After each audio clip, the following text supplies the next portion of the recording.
Welcome to R&R Living Life. From our camp at Lake Bonnie, Rick and I spent the day exploring the surrounding Riverland region.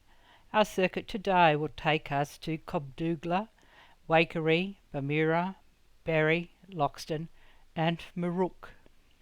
We began by making our way west along the Sturt Highway past Loch Luna and over Kingston Bridge towards Wakerie. Our first stop for the morning was at Bend Lookout, with views of the Murray from a vantage point situated at the top of the cliffs right on the bend of the mighty river, but we were a little disappointed because of all the trees. However, it was such a peaceful spot, especially this early in the morning. We could just make out the Wakerie pumping station chimney, built in 1894, and was in use until 1909. From Bend Lookout we made our way to Ian Oliver Drive just after Newland Bakery on the outskirts of Wakerie at the top of the cliffs, as the Sturt Highway passes to the south of the town. The drive took us in past the silo art that we will come back to, and on to Wakerie riverfront, where we had views of the ferry crossing the river. The cable ferry provides vehicle access from the north side of the river. Adjacent to the ferry was an extensive waterfront that skirts nearly 1 kilometre of the River Murray. Wakerie, in the Riverland region of South Australia, is a rural town and a regional hub located on the south bank of the Murray River. The first white person to venture through this area was Captain Charles Sturt in 1829. From 1838 to about 1860, many sheep and cattle were brought overland from the eastern settlements to supply meat and stock for the new Adelaide town and the growing population of South Australia. Mostly these animals were herded along the northern banks of the Murray, following the river around to where Morgan is today. From about 1856, for about 60-odd years, paddle steamers turned the river into a busy highway as they carried passengers and goods to inland centres and produce, wheat and wool, away to Morgan or Galway and overseas markets. Wakerie was first settled in 1894, and with 11 other village settlements on the river, but enormous hardships faced these pioneers as no roads came near the settlements. During emergencies, if the river was too low for boats to run, someone had to walk north to the Morgan-Wentworth Road and stop a passing coach. From the town's lookout we could see orchards to the west, said to be amongst the first planted by village settlers. The town began with the village settlement scheme, a scheme intended to mitigate the effects of the depression that was affecting the colony, that was implemented by the South Australian government in response to the 1892 bank crash and consequent depression.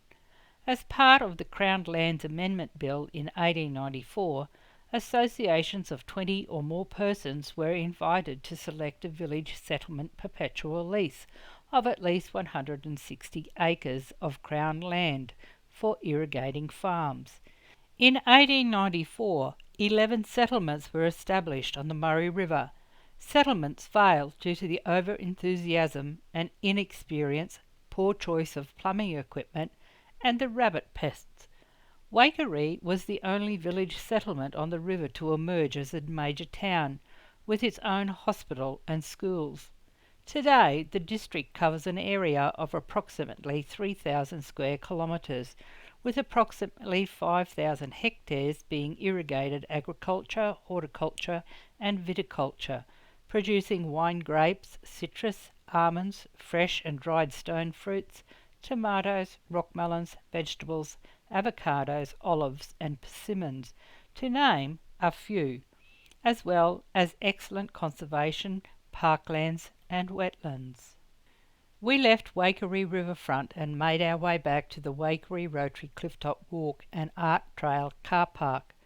We wandered some of the walk along the picturesque cliff tops, giving us a fantastic view over the river and the meandering floodplain, with evidence of the recent flood still obvious in a complex of terraces, hollows, wetlands, billabongs, backwaters and anna branches. I am always impressed when I see sculptures made of wire or metal, not an easy medium to work with, and there have been some amazing creations, and here was no different. The pelican on the shelter shed was impressive, as was the person relaxing on a wooden chair overlooking the river. But not to be outdone was the silo art completed in 2019, the fifth silo to be completed in South Australia, and are the 25th to be included in the Australian Silo Art Trail collection. They are also only the second set of silos to be painted on both sides. Titled Healthy River, Healthy Community, the silos give a land view and a river view. Featuring on one side is local native flora and fauna, including a giant yabby and the endangered regent parrot, and also other endangered species such as the Murray hardy head and the spiny daisy. While on the other side is a giant semi-abstract river landscape and has included many quirky local native river creatures like assorted birds, fish, frogs and turtles, and the rain moth, which is where the town of Wakerie gets its name. Rick and I made our way back to Bermuda, stopping to check out the police heritage site, where in May 1847 Police Corporal William Murray Wickham and Mounted Constable John Denning Carter were drowned while crossing the Murray River at Wrigley Reach, as they made their way to Overland Corner for police duty. Unfortunately, the first police personnel to die in the course of their duty in South Australia. We passed through Codogla again, about 5 minutes from Berrima, where once there was a pumping station, now the Irrigation and Steam Museum. A highlight of the museum is the gas-driven pumps that were used for the early irrigation of the area.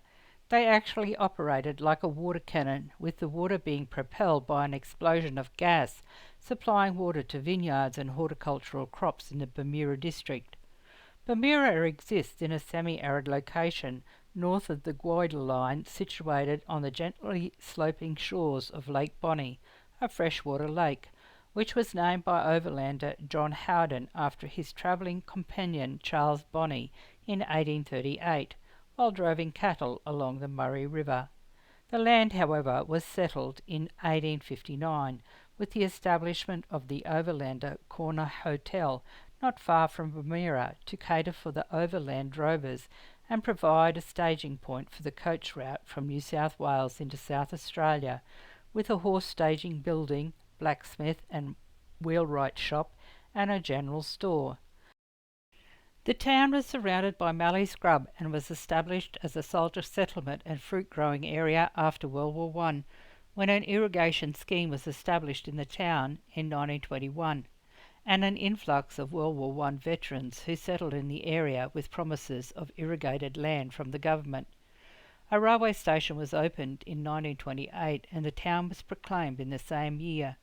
In World War II, an internment camp was established south of Bermuda in Loveday and was one of the largest World War II camps in Australia.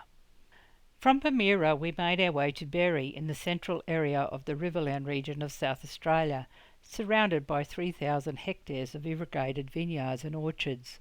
Berri plays host to some of the largest wine production facilities in Australia. Wine production at the Berri Estate Winery has been a fundamental part of Berri's existence since 1918, making it one of Australia's oldest wineries and is the original home of the juice company Berri Limited. With a deep-rooted history of agriculture and viticulture, the town was first explored by European settlers when Charles Sturt navigated the Murray River, being proclaimed a town in 1911, following the establishment of irrigation. The first push for settlement came when paddle steamers came down the river and a refuelling stop was developed, which became Berri. The area was also part of the Codogla Station pastoral run, before it was broken up for closer farming. Irrigation subsequently led to the establishment of vineyards and fruit orchards such as citrus, apricot and peaches. A distillery was established in 1918 and the rail arrived in 1928. Transport from one side of the Murray to the other consisted of two parallel ferries that were replaced by a bridge in 1997 that spans the Murray between Berri and Loxton. Horticulture is, in particular oranges and grapes, is still strong in the area, with around 3,000 hectares of irrigated fruit orchards, with secondary industries including fruit packing, fruit juice and wines.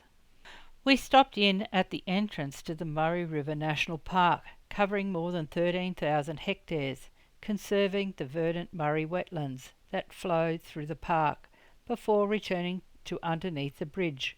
From there we made our way through town to the Water Tower Lookout at the corner of Fiddler Street and Vaughan Terrace, originally built as the town water tower and later repurposed into the lookout.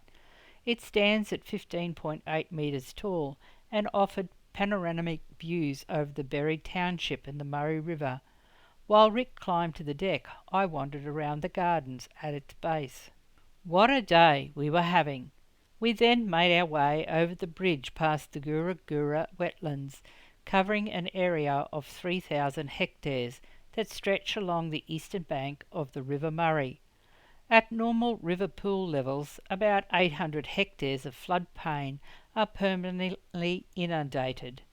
As a result of river regulation and changed flow regimes, approximately 50% of the management area is affected by salinity, with sandfire and salt schools widespread, with the northern extremity of the wetland area affected by irrigation drainage.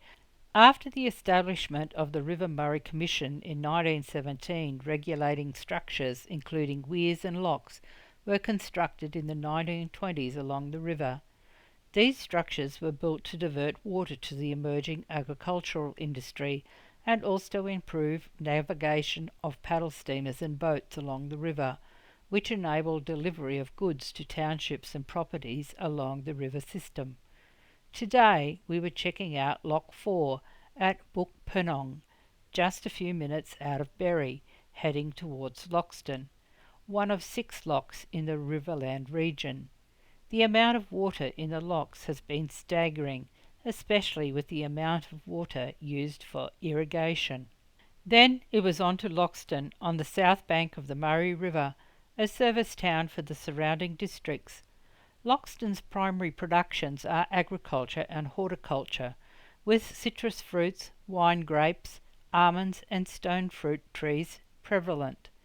Loxton is also the main town for the northern part of the Murray Mallee, a dryland farming and grain cropping area. Loxton's history began with a primitive hut built by boundary rider William Charles Loxton in the 1870s, leading to the town's naming and official proclamation in 1907. European settlement in the district started in 1894, primarily with German settlers, and the town flourished with the establishment of the War Service Land Settlement Scheme in 1948, which transformed the region into a thriving irrigation area renowned for its citrus and fruit production, and it is still celebrated at the local Loxton Historical Village. Not far from Loxton was a drive-in theatre screen that brought back memories of our teenage years. Further along we stopped to check out the Heaven Clifftop Lookout at Hable's Bend that provides a vantage point to look out along the Murray River. Directly across the river is Catarapco Island, part of the Murray River National Park, and to the right is the Loxton Riverfront Holiday Park. Hable's Landing, a popular houseboat mooring spot, is visible to the left. A peace pole marker, part of the international movement to spread the message of May Peace Prevail on Earth, is planted at the site. It is one of more than 500 across Australia and 250,000 plus worldwide.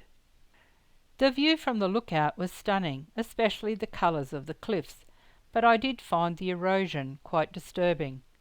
From the lookout we returned to the highway and followed the southern floodplains of the Murray as we returned past Marook Game Reserve, a protected area covering the floodplains in the localities of Kingston-on-Murray and Marook, encompassing a large open swamp, Watchatel Lagoon fringed by Red River gums and river box.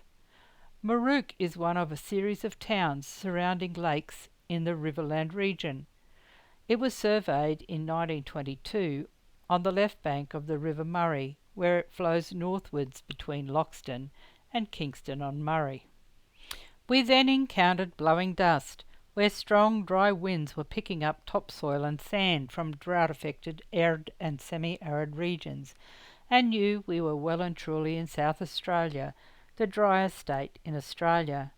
Thankfully, visibility wasn't affected, or the need to pull over, so made our way back safely to Gidget.